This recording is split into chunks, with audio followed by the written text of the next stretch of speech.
Dans le chapitre 9, vous allez en apprendre un peu plus sur les voyelles nasales du français. Tout d'abord, quand vous voyez un mot écrit, comment savoir s'il contient une voyelle nasale ou pas? Pour cela, il faut apprendre les règles. La première règle, c'est qu'on prononce une voyelle nasale quand il y a une voyelle suivie de la lettre N ou M à la fin d'un mot, comme dans pain, non et en. Pain, non, en. Ou alors, si vous avez une voyelle suivie d'un N ou d'un M, plus une autre consonne autre que N ou M. Par exemple, peindre, long, blanc, il peindra, longueur, blanchir. À l'inverse, vous avez une voyelle orale, c'est-à-dire une voyelle qui n'est pas nasale, quand vous avez une voyelle plus N ou M plus une autre voyelle, une, M, lime, unique, aimer, limer. Ou alors si vous avez un double N, un double M ou M et N suivi d'une voyelle, âne, pomme, automne, anniversaire, pommier, automnal. Aussi, quand vous avez une liaison avec certains mots, comme on a vu au chapitre 7, là encore, la voyelle n'est pas nasale, elle est orale. Un bon ami, le Moyen-Âge.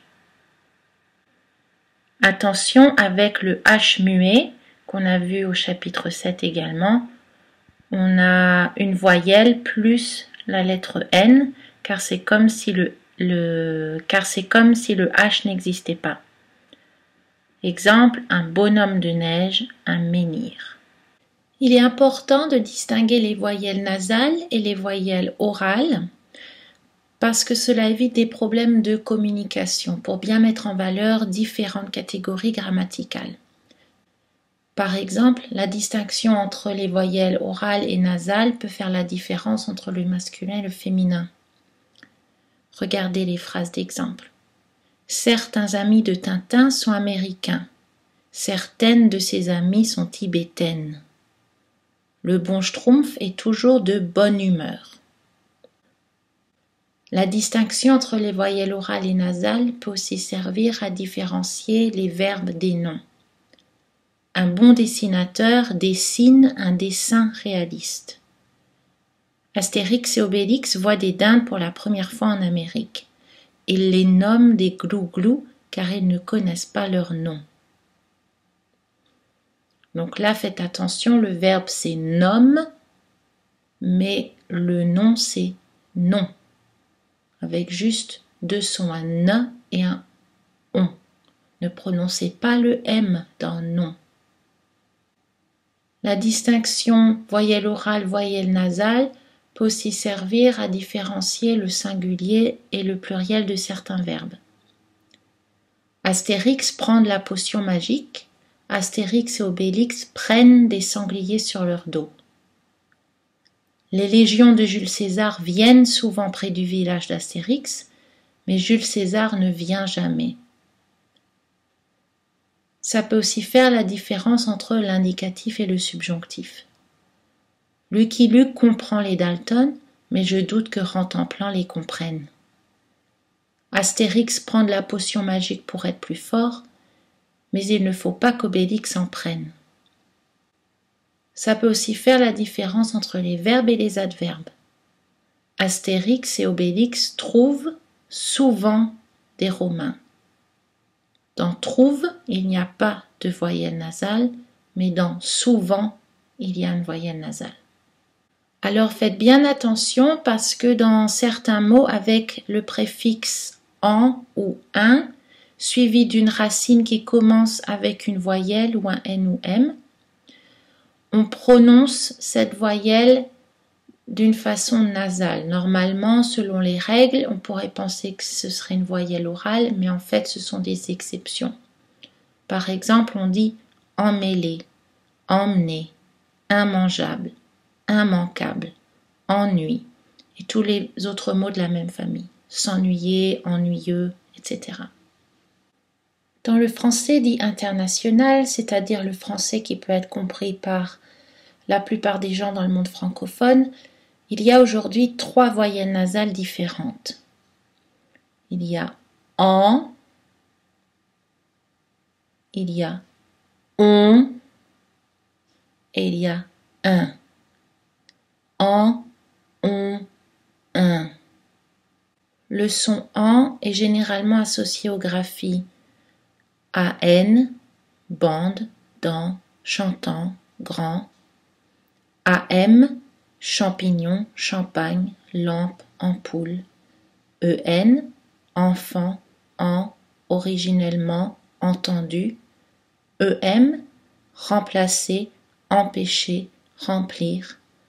AON, fan, pan, temps, lent. Et AEN, quand. Attention aux mots d'origine anglaise qui ont l'orthographe AN. Là, on prononce une voyelle orale avec le N. Par exemple, Stan, man, comme dans Spider-Man, Superman, Batman, fan, etc.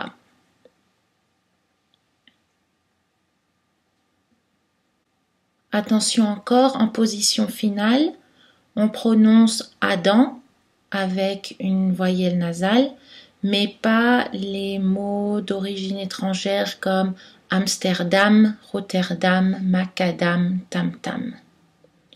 En position finale, EM est en général prononcé M. Là aussi, pas de voyelle nasale. Tandem, idem, ce sont en général des mots d'origine étrangère.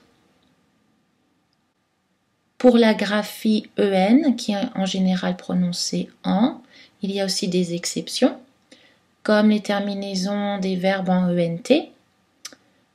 Ils aiment, elles seraient, ils pouvaient. Donc quand vous voyez ENT dans une terminaison, dans une conjugaison, cette terminaison est silencieuse. Les terminaisons EN dans les mots savants, souvent issus du latin ou d'autres langues que le français, on prononce des voyelles orales avec le N, comme dans abdomen, amen, carmen. Dans certains mots, EN se prononce en fait un, comme dans examen, agenda, pentagone, comme aussi dans les terminaisons en yen ou éen, comme moyen, lycéen, martien, tous les autres mots comme bien, rien, mien, où là on prononce EN, un. Le son on est généralement associé à la graphie ON, comme dans son, contre, potion, ou la graphie OM, comme dans tomber, ombre, plomb. Attention aux exceptions suivantes. Le mot monsieur ne contient pas de voyelle nasale.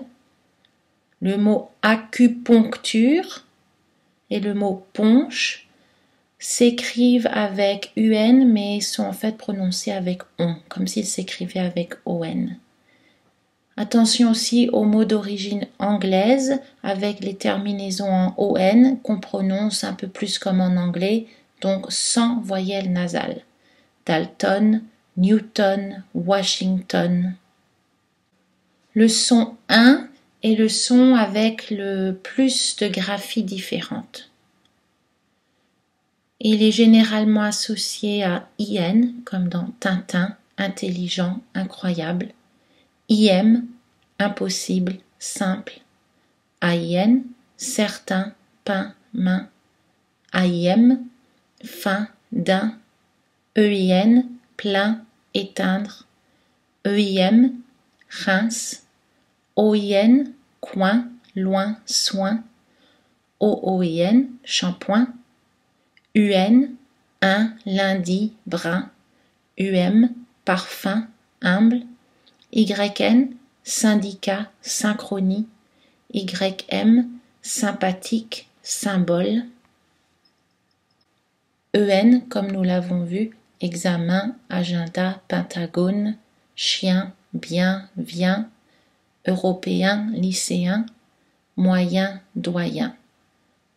Attention aux prénoms étrangers qui ont des voyelles orales, Kim, Tim, aux noms allemands comme Einstein, et aux mots latins où la terminaison UM est prononcée homme, comme dans album. Donc pas de voyelle nasale ici.